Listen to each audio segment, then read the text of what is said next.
Hi,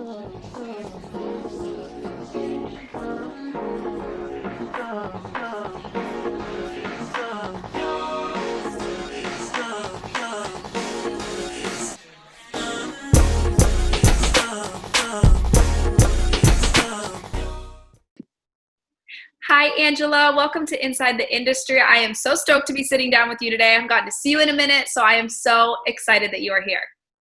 Hey, Rachel. Thanks for having me. I'm so excited to be on your show. Yes, I know. It's been a minute. I was like, we got to get her on here. I love Miss Angela Ivana, so I'm super stoked and just honored. I know, and I'm in your hometown now. I'm normally in New York, but I'm I hanging out know. in She's Boston. back in the Boston. Can I say, I was going to say the Bay, but that is very much not the Bay, but you know what I mean?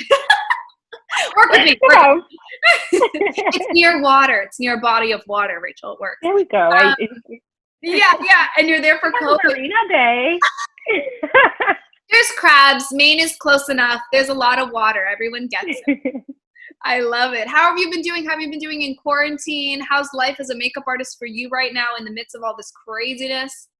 I pivoted my focus during this crazy time, obviously because we can't do makeup. I think was my last day on set one of the days that you were there? Yeah. You and We me were on a trailer to. Girl, Yeah. you were in the midst of some cute gig too. That was a good moment. And I know. Like, check. Yeah. Everyone was like, I don't think we can do this again. Peace out. I know. I was like, no, we'll be fine. It's fine. It's not a big deal. Cut to literally in my home, not leaving. Insane. Well, I'm glad you've pivoted and you're refocusing up. Now, for people that don't know you, I mean, my God, we met at Radio City, Angela. We were both doing hair, which is laughable on my end because I am not very good at hair, but I was thankful for the opportunity. She was struggling, y'all, but she loves to learn, so she had it down. You know, it's funny too because Kelly Flanagan, who was our boss, the first go round, because we did it twice, you and I. We did the first, right. Yeah, remember? It was 2 times because it didn't take the first time. They're like, no. You guys are going to do that again. Thank you so much. Try again next year. Came back with it. They're like, maybe not. We're going to leave it be for what it is. But Kelly Flanagan, who was our boss, her and I are on a committee right now with the union. And she was like, you've come a long way from combing ponytails. I was like, those ponytails taught me a lot, Kelly. They taught me a lot. I love her for that. I was like, yes, thank you for dealing with me because that was a mess. Oh my goodness, so hilarious. I just remember being mortified on the side of the stage, ponytails flying everywhere, and we were not knowing how to act. That was a fast show for people that don't know, and Radio City is like a literal machine backstage. So if you even just off step out of your track or something, it's like you are messing up somebody's day, somebody's intro, somebody's cue. It is a mess. So you got to really be focused there, which some might say focused is not my best quality, but hey, we're making it. Now, you've been working so long, I mean, and you do hair and makeup, which for people that don't know, I mean, you're very multifaceted. Do you ever feel like one has kind of taken the reign, or have you been able to kind of integrate both for the most part during your career? I've been able to do really well with both for some reason. I know most people kind of I do have a preference for makeup, but it's always also been hey, whatever comes along, I'll take that opportunity. And I'm able to still execute really well. So I don't know where it comes from. I'm just a creative person, and I've always had multi interests, multiple interests in different places. So it just seemed to work out that way. No, it shows, and you do it so well. That's the other thing too, because I've booked you and thought of you for both, just because I'm either one, like you said, you can handle it, which is rare, and I do think it probably helps you excel a lot more because you just have more doors open, period. It's never hurt you doing both, right? People, it's usually not at all. On you in more rooms, right? Yeah. And I know there's this tendency to be well, do the rates get reduced because you do both? And I'm nope, that's one thing I fight really hard for. I'm all about business. So I'm oh no, you're gonna have to pay for this, even though I do both, because I know the next person coming along doing one or the other still deserves better pay as well. And I don't want to ever take away from someone else. Yes. Because that really harms our entire industry. So I've always been really adamant about that. I know I do both, but you're not getting that much of a discount. Which is huge because I mean, if anything, if the people that do the both have that same mindset, which I so respect you for, like you just said, your own words, you are hugely a businesswoman before anything in your craft and being a creative. You just know, I remember even being with you at Radio City, you were like, this is our contract, girl, and this this is how we're gonna get it. And I was Let's get our money. yeah, exactly. I was like, oh, that makes total sense. And I was like, I get it now. I'm always just like, oh, I'm just happy to be here. But it's helped me with people like you in my environment being like, no, this is a business. Let's get it together. Know your rights, know your worth, and really hone in on that. So you've done that seamlessly. And I'm very thankful that you do. And people take note. For those that still do hair and makeup, make sure you're getting paid for both. God damn it, 2 services in 1. They should be paying. I love that. Being back to your business side though, Miss Angela, I do want to dive in a little bit. We're going to teeter back and forth because you, like I had said, are very multifaceted, and your worlds with business and makeup artistry are very intertwined, which I love. And I do want to know kind of how you balance it both, because I know when my brain is over in business, I can just get stuck there and I don't know how to weave through my creative mind and be also like really like pounding the pavement on that side too. How do you make both? Because you are the founder of Cosmosafe, which for those that don't know, I want you to wrap it up in a bow and put it eloquently, because I do not want to butcher what this, I ultimately look at it as like a building your business, but it's education for makeup artistry. It's also just like, I mean, you have sanitation, you have literal classes, you have a whole gamut of education for pro artists and just artists alike. So it's like, you don't really make it just so for one person. It's kind of open to a large group of people, which I like. If you want to tell us a little bit about Cosmosafe and kind of how it came about for you founding that. Yeah, so Cosmosafe is an early stage beauty education startup. Yes. We're in what's called the future of work and learning space, where we learned that the future of work looks drastically different. I mean, even before COVID-19 hit, we had the industry changing at a rapid pace.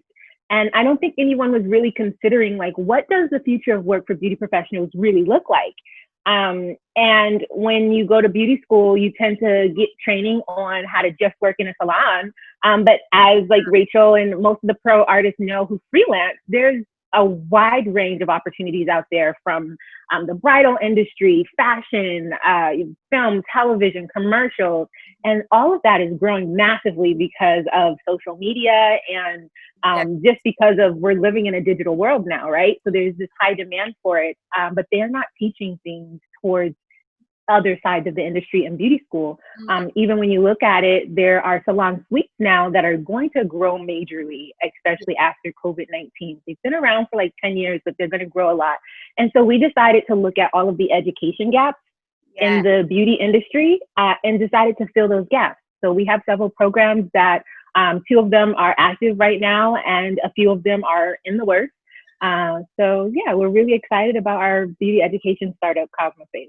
I'm excited. And your recent endeavor, or I guess rather like congratulatory moment, is that you guys have been funded for a woman campaign. You got a grant basically from Caress. I'm going to always say Caress, I don't want to. Caress, who's the founding partner for I Fund Women of Color, which is very important because first of all, I mean, talk about COVID, but then also the climate with everything going on as far as just like the whole racial uproar.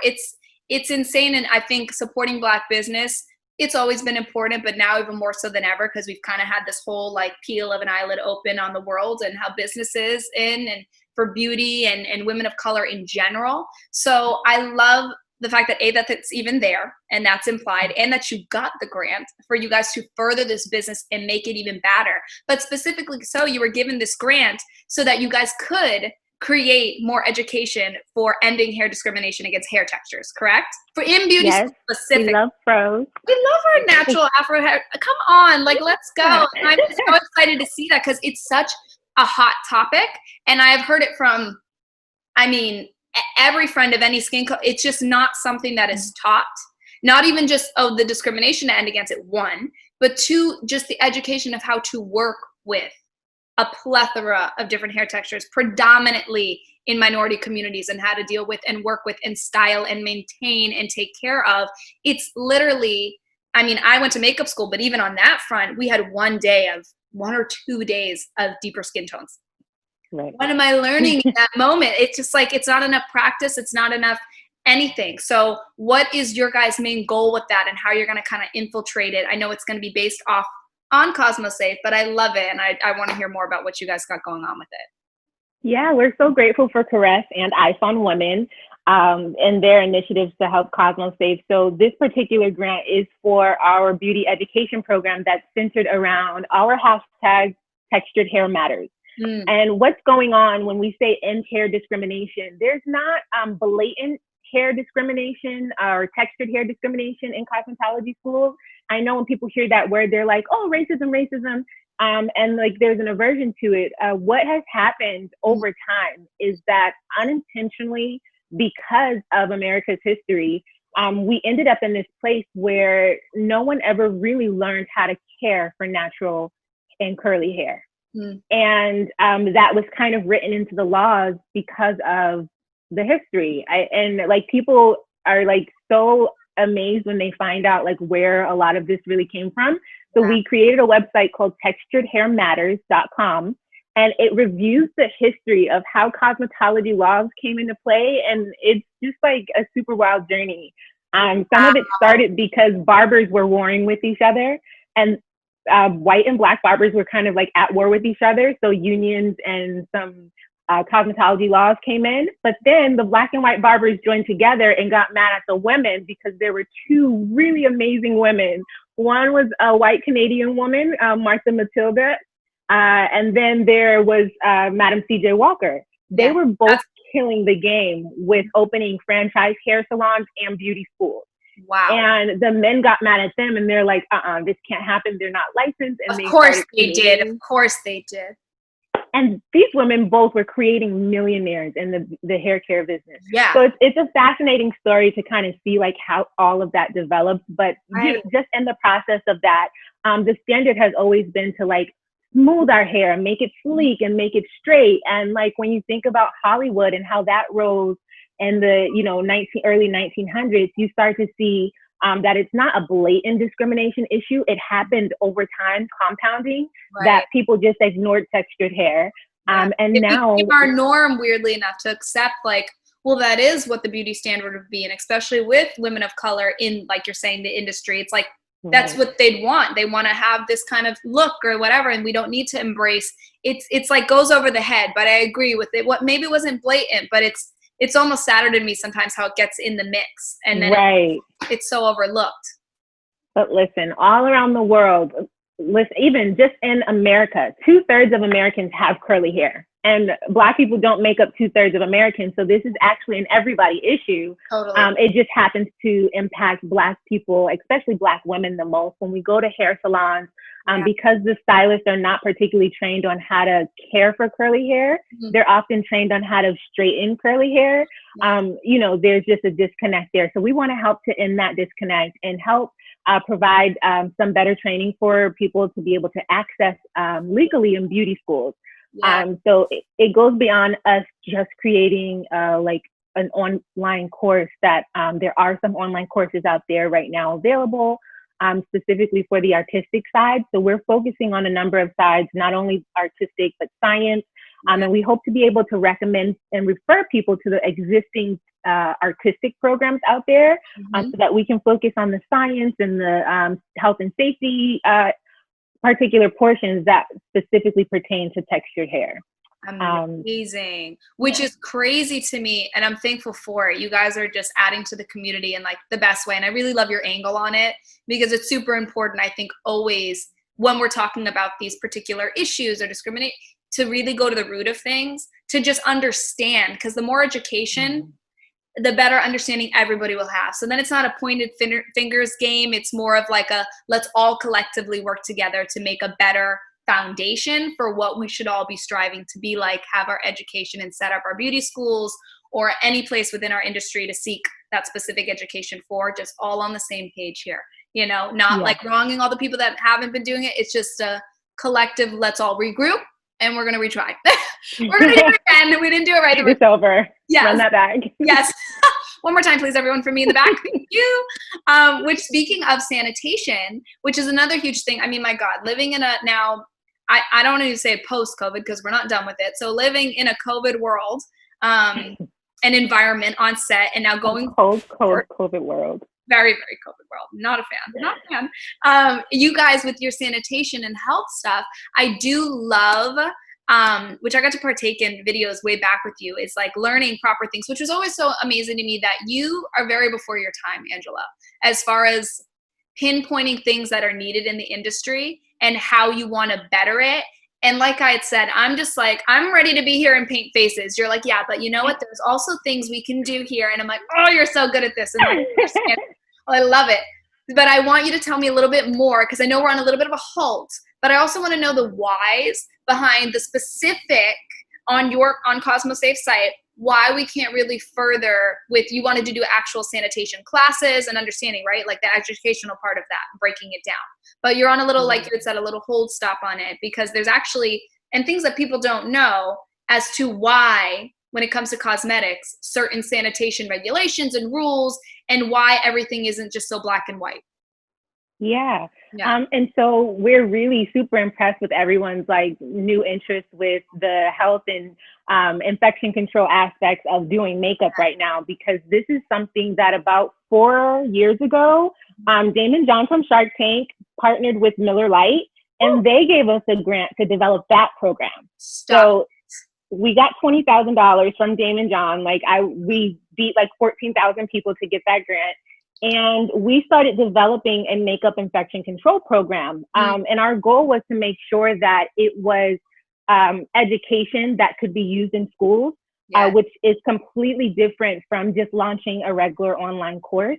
And because of that, we had to do research to a certain standard. And we had to, I think, we had to include a number of people. We had to, what happens is it's not our opinions. When we're creating industry standards or we're doing anything on that level, there are organizations that do accreditation, there are regulations that you have to follow. And so with that particular program, while the content is there and we already had that content copywritten back in 2018, what's happening is that the science labs can't actually test some of the claims when it comes to cosmetic sanitizers on the market, specifically in the United States. And so what's happening was we went to some scientists and doctors who were like, yeah, we're all about this. But we realized quickly that when someone has a generalized knowledge of something, they have a lot of blind spots, and they have too many blind spots to contribute to a specialized area on a higher level. So for instance, when we say we're all beauty professionals, well, as a nail technician, I can't cross over into hairstyling, right? Even though I'm a beauty professional, it's a very specialized interest that I have. And it's the same with doctors and scientists. When I go to my primary care doctor and there's an issue, they send me to a specialist because they have blind spots. And then that specialist can confirm and do surgery and operate and stuff because it's very detailed.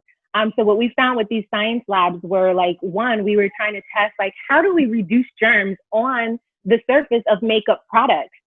And what the cosmetic science labs are telling us, these are cosmetic chemists and cosmetic microbiologists. What they're telling us is basically because the FDA has a certain set of standards and the EPA has different standards, this is such a new product that it's kind of colliding with both, right, agencies. And what product am I talking about? It's one, alcohol. We know that alcohol can kill certain types of viruses. It doesn't kill spores. So the EPA and the CDC doesn't allow it to be used in professional settings on any surface. They don't even allow you to spray it on, they don't even recommend spraying alcohol on your hand to sanitize. So you do have to buy like hand sanitizers or certain products that these agencies approve to be able to confirm effectiveness, right? And so it's just a really, really intricate process dealing with the cosmetic science labs and the experts in cosmetic science at the FDA, the CDC, as well as the EPA. And so these cosmetic sprays that we absolutely love, like Beauty So Clean, they can make claims in Canada, but they can't make claims in the United States. Don't say that. So these agencies get it together. Oh no! But listen, science in Canada and even in Europe is like so advanced. So right, like that's one of the things the science labs are telling us is like, hey, we can do this project for you if we send it to another country. Right. And we It's were just like, not going to be as thorough here, which if I guess my question would be, if it's being approved over there, and maybe we haven't had the testing, but if it's approved over there, but we have the product accessible here, is it still kind of get a thumbs up as far as sanitation? yeah, so absolutely. So right? Beauty So Clean is that one product that has that, whereas like other products like Bactronics or our standard, which is normally alcohol, they actually can't test that here. Mm-hmm. And so no one is willing to do that testing yet. So they can't come out and say, hey, this science lab tested spraying or dipping a lipstick into alcohol. It's safe to do. They have to really make sure that they're following regulations and guidelines to be able to do that as professionals so that they don't lose their credentials as professionals and stuff. Yes. And so there are a lot of blind spots with scientists that have an interest, like a genuine, amazing interest and altruistic interest in the beauty industry. But because they have so many blind spots, we decided to make sure that we're only dealing with people who absolutely have knowledge in the cosmetic space.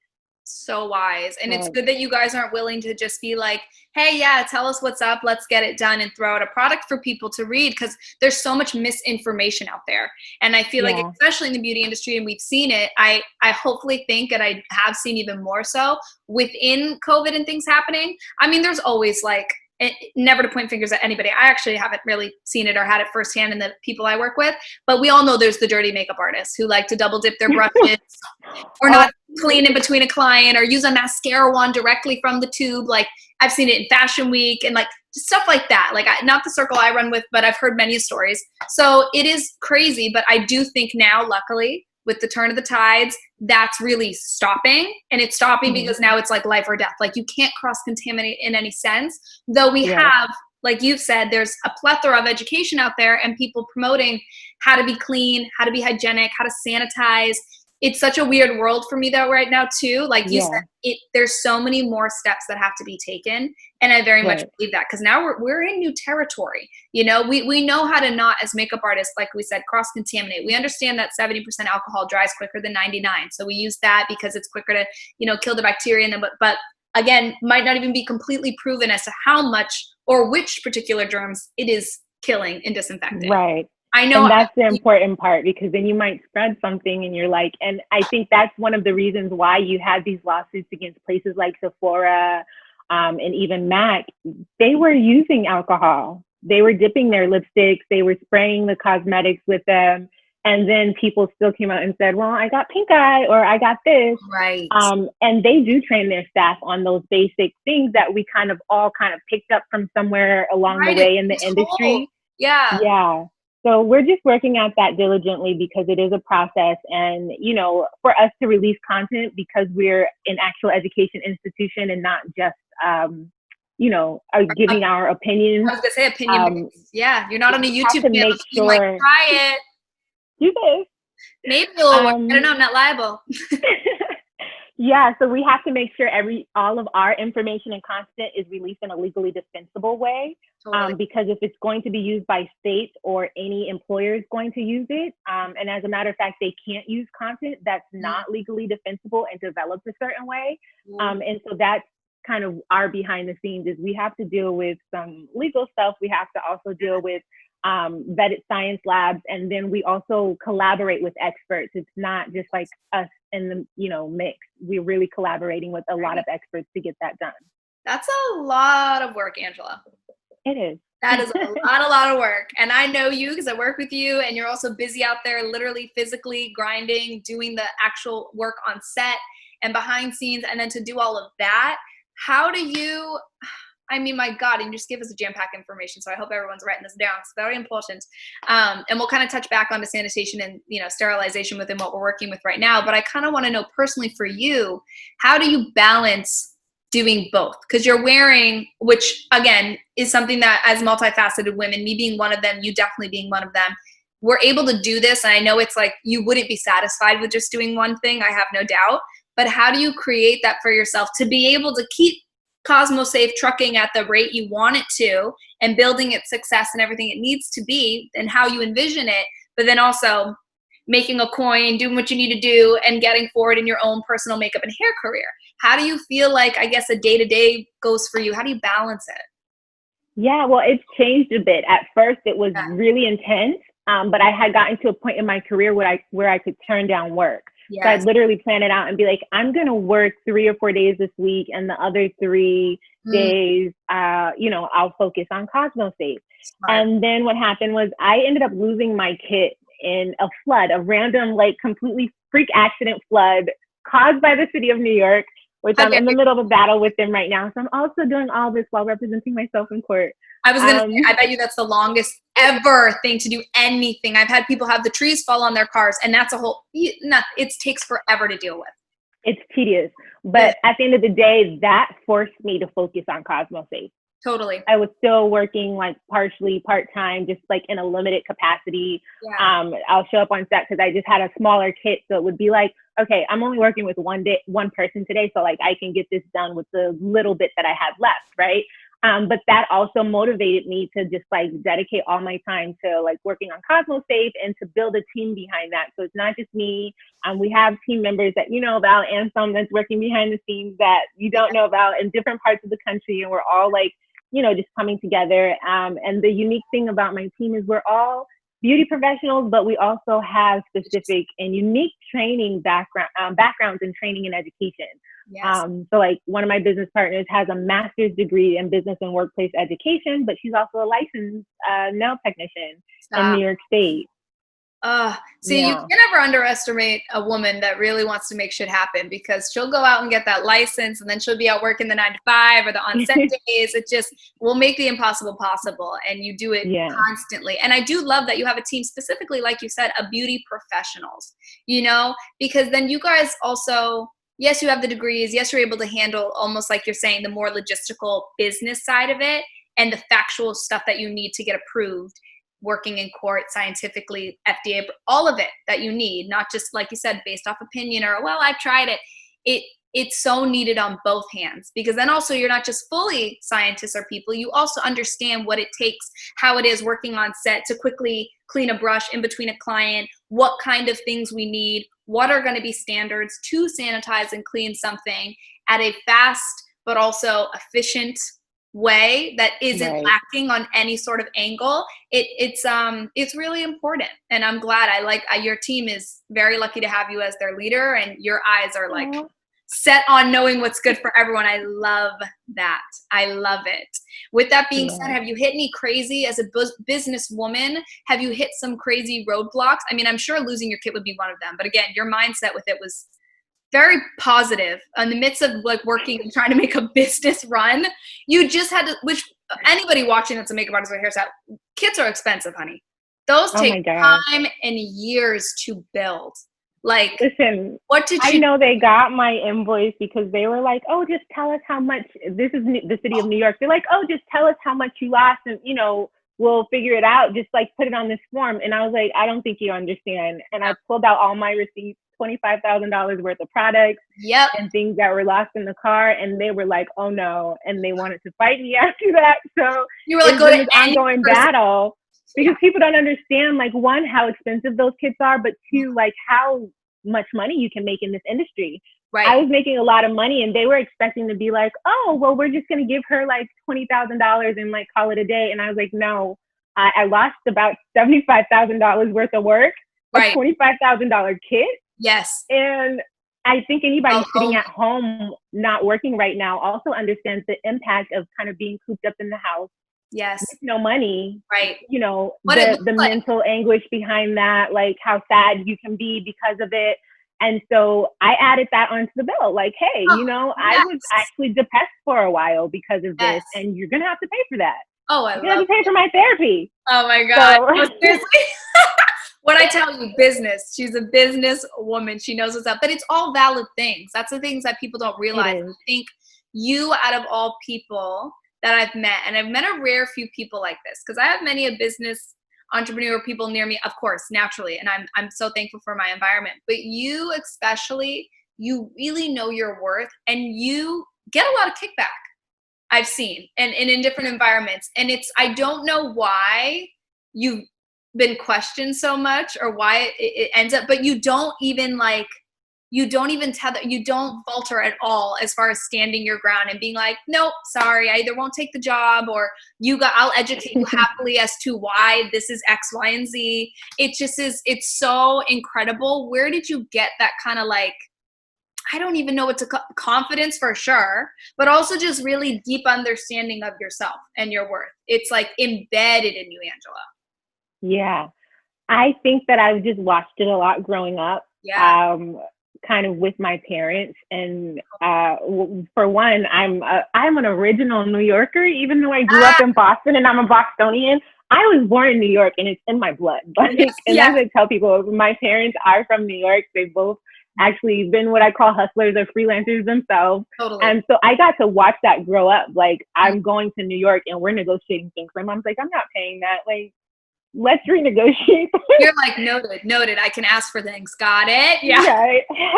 Check. Yes. So, you know, it's stuff that I did watch growing up, but it was like also really drilled in me in high school, where I completely got bored studying. I was a straight A student, got bored studying. And I was kind of like skipping school and still submitting my papers. And my teacher was like, your attendance is part of your grade now. And so I'm convinced that anybody out there who had attendance a part of their grade, I caused that by skipping school too much. I'm so sorry. I was trying to excel. Getting A's. So they were like, yo, my own vibe. Like I said, ahead of your times. You were like, I know we're going to be at home working. It doesn't matter. I don't need to be here in class. I can do this from anyways, right? Like anywhere. It doesn't matter. I'm going to be in a cafe working. So I switched schools and I ended up going to an entrepreneurship program in high school. And that's like really what like solidified the game for me, because it was like, oh, this is something that speaks to my spirit. Like, this is in me. And it just excelled from there. So this is not my first business. It won't be my last. Exactly. I like that. Okay. So what are we thinking? What's like future Angela? I mean, nothing like would ever surprise me for you to be like, well, I'm going to own a TV show and I'm going to have a business, or it would be completely unrelated to the industry and you have a whole other endeavor. And I feel like at one time you did. Am I wrong? Did I? Oh, I dabbled in real estate a little bit. I have it. Yeah. Yeah, I had some property in Boston I had access to, so we started an Airbnb, and there'll be more of that. Yes. Yeah. Okay, I love that. That's so wonderful, though, even especially for, like you said, with your parents and led by example. It goes to show how much at a young age we're influenced, and it really can set the trajectory for our careers and what we find possible and opportunities and how we're just going to move general as business people and just entrepreneurs in general. So I'm assuming your family's in huge support of you being a makeup artist and taking that route, right? Yeah, listen, at first they weren't, because my dad did go to college and he's like, okay, like, you know, he's an engineer, he's very practical. So I was like, yeah, I'm moving to New York to be a makeup artist. And they were like, oh my gosh, what are you doing now? He's like, so it just took a little progress. When I started making progress, then they were like, oh, my daughter is selling this. And she's I had to bring home a check. Yeah, exactly. Right, that first check, like, bam, I was like, what's up? You can make money off of, I'm not just the struggling artist that you think. My dad was like, let me know when your hobby is done and when you go to real work. And I was like, ugh. And at the time, because I hadn't gone to school yet, I didn't even know, like you said, all the possibilities we have as makeup artists, and even more so. And I kind of want to pick your brain on this, for the more digital world that we're moving into. What do you feel like the future of makeup artists even looks like? Because especially with COVID going forward, it's something that we're having to adapt to a lot in how we normally function and conduct business. I almost feel like majority of people are being now forced, which is good. I'm looking at it a positive way, but we are being forced to have to expand and find ways to be that techie, online focus, give a presence on social media. It's like, all the influencers of the world are living their best lives. They're like, we knew it. I knew sitting at home doing my makeup on my own. We called this. Yeah. I'm like, great. Now I should have done that instead of working out there. I'm like, great. Where do you think it's headed? Do you feel like that's going to be it? Or do you think we're just going to find a new groove with being on set, or a little bit of both? I think it's going to be a little bit of both, actually. So like you mentioned, the content creators, we saw that happening pre-COVID-19, right? A lot of brands had started hiring Mm. content creators. And a lot of them did it not realizing that there are some pro community members who are also content creators. Yes. So they were simply hiring content creators, and it was like this funny space where things weren't getting done properly on set. And they're like, okay, we have to find like this unique blend. So I think the future of makeup is going to be those professionals who really get that content creation is going to be one of the things that's the core of their career. Yeah. With that being said, though, it comes with more business skills, right? Like you now have to negotiate like every post you make. The brand can't just get your, followers for free, right? And so there are a lot more business skills behind that. So there is that content creation and pro freelance blend. I also still see that there's going to be a rise in union focused work and membership, right? When we're looking at things that's happening right now, you see the rise of streaming services. So Netflix, Amazon, HBO, all of these places they have their own streaming services now. So what that looks like is there's growth opportunities for the union. I remember 2 years ago, when it came to union work, there was actually a shortage of hairstylists in the union that summer. Wow. And there were too many productions shooting at one time, and they couldn't fill all the roles. Yeah. Right. And it was a super frustrating situation. So I do think that there's going to be a rise of people working on union productions and more productions coming, out right now. That's a little slow because of COVID-19. Totally. But I definitely, that's not going to go anywhere. We've been stuck at home watching Netflix. We need those shows to come back out. I think that's going to be still... like, we've been binge watching for how long now? What do we expect from content? I can't watch this one more time. Like I already watched 5 seasons 4 times. Every category, yeah. Yeah, truly. So, I love kind of what you mentioned, because I don't know if it's embedded in me, but my brain is, I'm always a late bloomer with a lot of things. So listen, bear with me. But when it comes to being a pro makeup artist, and then like you said, the influencer content creator route, I always view it as separate lanes. And also, I think a lot of the times in conversations or in certain groups and circles, people very much keep it separate. And it's always, we love competition in our industry. We love to create lanes and have people to, have hierarchies and below. We love it. It's the best.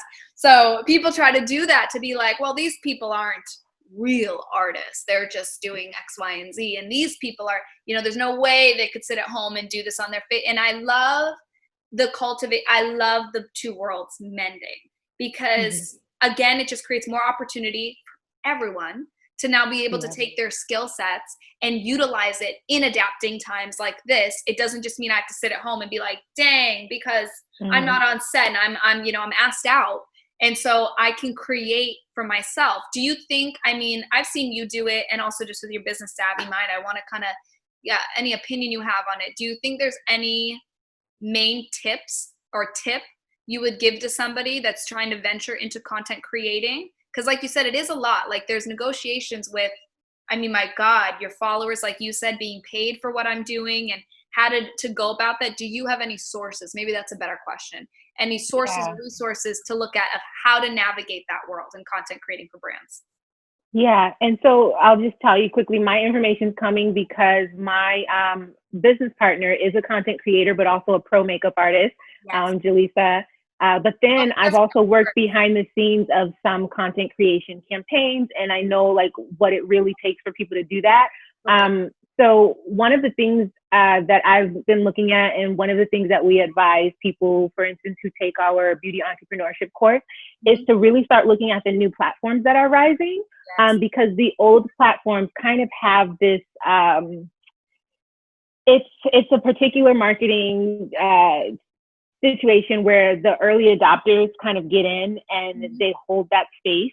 And they rise to the top of that space, and it's really, really hard to like create opportunities on those platforms like later in the game. Yeah. So if you look at the new platforms that are out there and you want to start content creating, start leveraging those new platforms and make sure that you connect with as many people as possible, so you can be that early adopter to be able to build your crowd on that new platform to a higher level. Still leverage other ones, like Instagram and Facebook are still really awesome, and YouTube are still really awesome. With those particular platforms, you're going to have to pay some advertising fees in order to really gain your followers. Yeah. So that's the only thing. It's like a lot of organic growth no longer happens on Isn't Instagram that and so Facebook. frustrating? Because with It's how a those lot of paid. algorithms work, I'm like, I do my damnedest to post as often as they tell me, and it doesn't matter. It's a very Yeah, slow grind. I don't think I would necessarily pay for, but like you're saying, I have to pay for ads in order to push my right. In content order to to push the larger content. audiences. Yeah, yeah. And so that's what those older platforms look like now. So I know somebody who she has over 250,000 followers now, but she had to pay over $15,000 to get there. But now she's able to leverage that with brands because her followers are very active and Yes, engaged. engaged, which is always key. People forget, and it's slowly becoming the norm to understand that it's really not even about, yes, followers. It gains, like you said, leverage, but it's the engaged followers. I might have It's a the consistent engagement. 5K, but those 5,000 followers are on my job. They are on there. Anything I'm promoting, they're wanting to buy, all that kind of stuff. So Yeah. listen. And brands do look at that. So what they're going for right now is like, make sure that you're not obsessed with, I need 200,000 followers. They're looking at what they call micro influencers now, right? Totally. That's the person who has anywhere from 5 to 50,000 or 150,000 followers, right? But that sweet spot is in between the 5,000 and 50,000 range where your followers are really, truly engaged with you. Show up. They love it. And Yeah. so if you can get that on a new platform like TikTok or Steam It or any of these new platforms, then you're good as gold when it comes to leveraging as far as having an alternative way to like generate an income as a beauty professional. Which is, I mean, thank you for that, because I also just think information can be very scarce or sacred for some reason, because again, competition, we I love tell it competition. all. I tell it all. Yeah, because I know it. Oh. But you're a sharer, which is the biggest thing. And I've made it very so that the people that I bring on the podcast are people that are aligned with me as well when it comes to how we move in the industry, which is that we're no better than anybody else. We're all just trying to make money, enjoy our craft, and create a freaking entity. We're trying to make this bigger enterprise and just grow. And we can only do it together. You literally, what do people always say? If you want to have success, it's like short term, go by yourself. If you want to have a long term, Right. go together. You got to go with people. I totally butchered that saying, but you understand. Teamwork makes the dream work. You get it. Yes. Anything that we want to know from you? You've filled our whole almost hour now, but I want to catch up with you personally. Is there anything we're going to see from you in the next coming year or so, even under all the circumstances? Personally, from me, I don't know. I'm just all about Cosmosafe right now. We have 2 programs that are live right now. So if you do want to learn more about business, I do give a lot of details in the beauty entrepreneurship course. I'm not in the videos.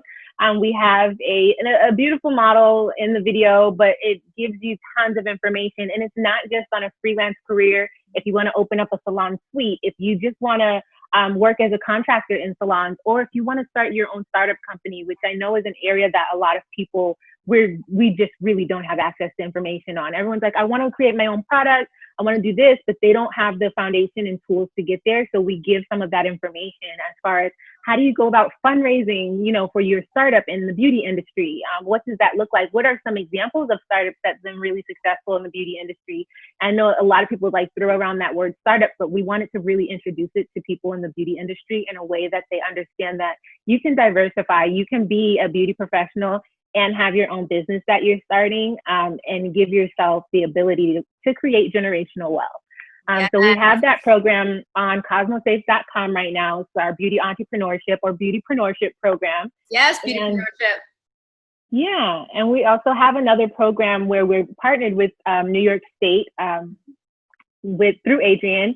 She is doing apprenticeship style training. So we not only have online programs, but something called blended learning, where we teach in person and on the job training, as well as online training. And so we have 2 students in that class now who actually are working in a nail salon in Brooklyn while they're waiting to get their license. So they already had the artistic skills. They didn't have the money or the time to leave their family and their children to pay to go to school for several months. So they chose the apprenticeship path through New York State. And so that enables them to learn online with us, work actively on the job and learn, and make money while doing it. And their employer pays for their education through us. See, and that's how you create opportunity, man. Like that's how you Yeah. are able to educate and also adjust and be realistic to everyday life and things that are thrown at you. Like you're saying, I can't leave my kids.